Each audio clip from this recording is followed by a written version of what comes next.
In this session, I want to go over the Resources tab.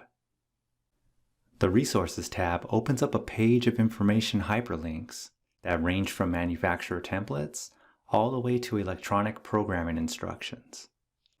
For instance, let's say you have a technician who's out in the field and they need programming instructions for an alarm lock DL2700. Your technician can simply go to imlss.com on their smartphone, click on the Resources tab, and then download the instructions. The Resources tab also allows access to key blank pyramid charts, installation instructions, and even service manual parts breakdowns. You can also use this page to view and download manufacturer installation templates.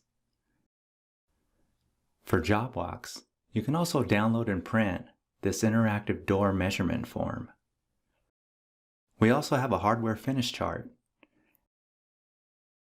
And for your low voltage needs, we have a wire gauge size chart that you can print and download as well.